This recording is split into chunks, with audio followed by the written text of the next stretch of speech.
اعوذ باللہ من الشیطان الرجیم بسم اللہ الرحمن الرحیم قل اغیر اللہ اتخذ ولیا فاطر السماوات والارض، ان سے کہیے لوگوں عقل کے ناخن لو، کیا میں اللہ کے سوا کسی اور کو اپنا ولی بنا لوں؟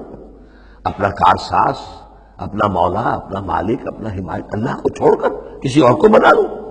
فاطر السماوات والارض، جو کہ آسمانوں اور زمین کا پیدا کرنے والا، تم بھی مانتے ہو کہ وہی پیدا کرنے والا ہے، تو اس کو چھوڑ کر کسی اور کو اپنا ولی بنائیں اور کسی اور کے خود ولی بن جائیں، تو یہ تو بڑی حماقت کی بات ہے، بڑے گھاٹے کا سودا ہے۔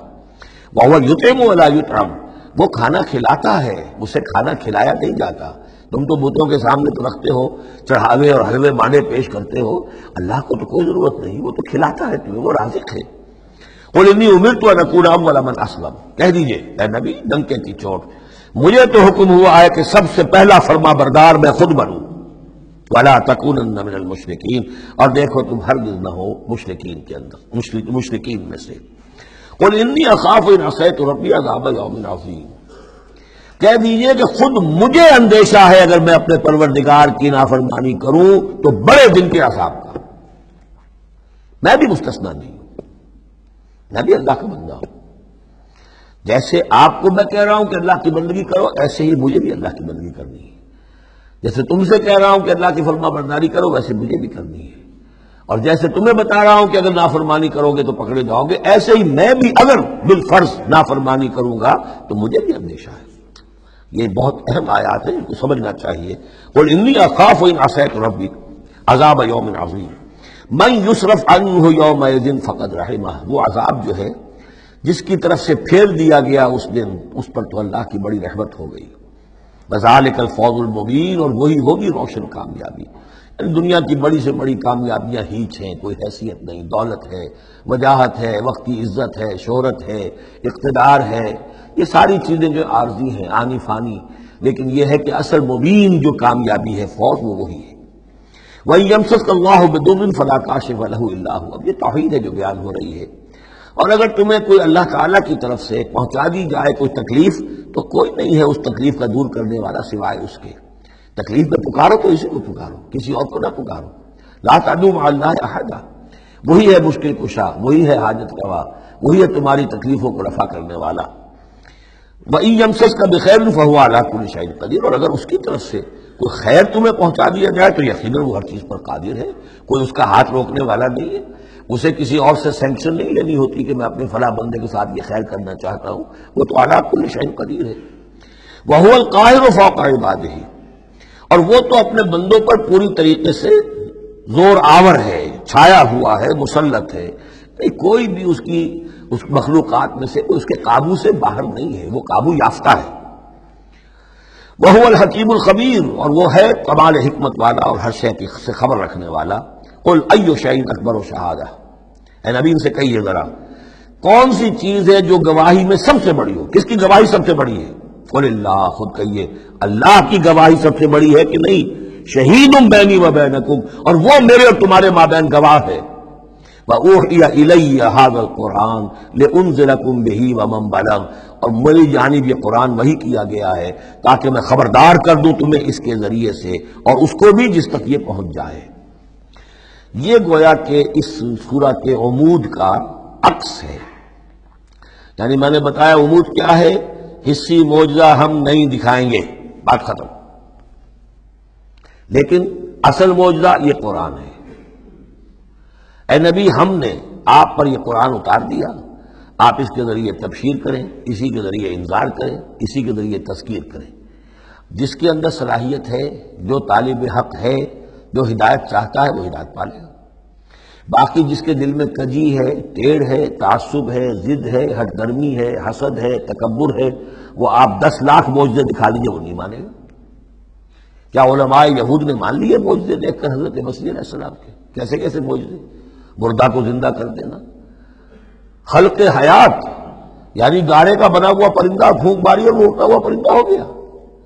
یہ تو وہ چیزیں ہیں کہ جو یوں سمجھیے کہ ایکسکلوسیو افعال اللہ تعالیٰ کے ہیں، خلق حیات اور احیاء موتا، وہ بھی نشانیاں ظاہر کر دی حضرت مسیح کے ہاتھ پر، کتنے لوگوں نے مانا؟ تو ہم نہیں مانے، ہم یہ معجزہ نہیں دکھائیں گے، البتہ یہ کہ یہ ہے، آپ کرتے جائیے، محنت کرتے جائیے، کوشش کرتے جائیے۔ اب یہاں پہ خاص طور پہ بہی کا جو ہے لفظ اس کو نوٹ کیجئے، وَأُوحِیَ إِلَيَّ هَذَا الْقُرْآنُ، وحی کیا گیا ہے میری جانب یہ قرآن، لِأُنذِرَكُم بِهِ، تاکہ میں خبردار کروں تمہیں اس کے ذریعے سے، وَمَن بَلَغَ، اور جس تک یہ پہنچ جائے۔ جس تک پہنچ جائے کا مطلب کیا ہے کہ میں تو تمہیں پہنچا رہا ہوں، اب جو امت بنے گی وہ آگے پہنچائے گی۔ جس تک قرآن پہنچ گیا حضور کا انذار پہنچ گیا۔ یہ سلسلہ جو ہے تا قیام قیامت، کیونکہ حضور اپنے ہی زمانے کے لیے رسول بن کر نہیں آئے تھے، آپ تو تا قیام قیامت جو ہے اب آپ رسول ہیں، آپ ہی کے رسالت کا دور یہ چل رہا ہے۔ جو انسان بھی قیامت تک دنیا میں آئے گا وہ آپ کی امت دعوت میں شامل ہے، اسے پہچانا پیغام قرآن کا اب ذمہ ہے کس کے؟ امت محمد صلی اللہ علیہ وسلم کے۔ اَإِنَّكُمْ لَتَشْهَدُونَ أَنَّ مَعَ اللَّهِ آلِهَةً أُخْرَىٰ، اب دیکھیے یہ ہے وہ جو میں نے ابتدا میں بھی عرض کیا تھا تعارف میں، بعض اوقات جو ہے بڑے سرچنگ کوسچنز ہوتے ہیں، کیا واقعی تمہارا یہ کہنا ہے؟ جب آپ کو معلوم ہو کہ جو کچھ یہ کہہ رہا ہے اس کا دل وہ نہیں ہے، یہ کچھ اوپر اوپر سے کہہ رہا ہے، وہ ضد ہے، ہٹ درمی ہے، تو پھر یہ کہ آنکھوں میں آنکھیں ڈال کر ذرا سرچنگ انداز میں جو ہے وہ آپ سوال کی اِنَّكُمْ لَتَشْهَدُونَ أَنَّ مَعَ اللَّهِ آلِهَةً أُخْرَىٰ، کیا واقعی تم لوگ گواہی دیتے ہو اس کی کہ اللہ کے سوا کوئی اور بھی آلہہ ہے؟ واقعی؟ قُل لَا أَشْهَدُ، کہہ دیجیے بھائی ٹھیک ہے، اگر تم گواہی دیتے تو میں تو نہیں دے سکتا، میرے لیے یہ ممکن نہیں ہے کہ ایسی خلاف عقل، ایسی خلاف فطرت بات جو میں کہہ سکوں۔ قُلْ إِنَّمَا هُوَ إِلَٰهٌ وَاحِدٌ، کہہ دیجیے کہ وہ تو ایک ہی الہ ہے، اکیلا، واحد۔ وَإِنَّنِي بَرِيءٌ مِّمَّا تُشْرِكُونَ، اور یہ کہ میں بری ہوں ان تمام چیزوں سے جنہیں تم شریک ٹھہرا رہے ہو، میرا تمہارا کوئی رابطہ اس معاملے میں نہیں ہے۔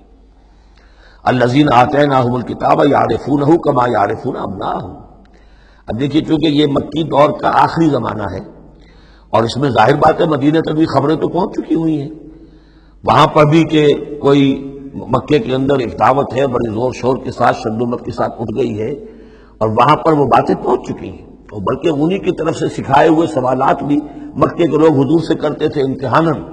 آپ ذرا یہ بتائیے ذوالقرنین کون تھا؟ اگر آپ نبی ہیں تو یہ بتائیے، اصحاب کہف کا قصہ کیا تھا؟ اگر آپ نبی ہیں تو یہ بتائیے، روح کی حقیقت کیا ہے؟ یہ سارے سوالات آئیں گے سورہ بنی اسرائیل میں، سورہ کہف میں۔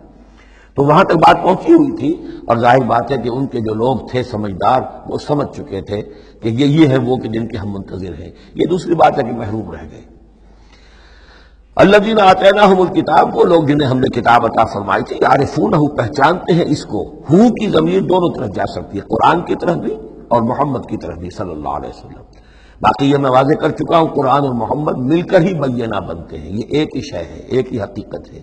حضور جو ہے قرآن مجسم ہے، قرآن ایک انسانی شخصیت اور سیرت و کردار کا ہیورا پہن لے تو وہ محمد الرسول اللہ صلی اللہ علیہ وسلم، جیسے کہ حضرت ام المومنین حضرت عائشہ صدیقہ نے فرمایا تھا کان خلق القرآن، حضور کی سیرت قرآن ہے۔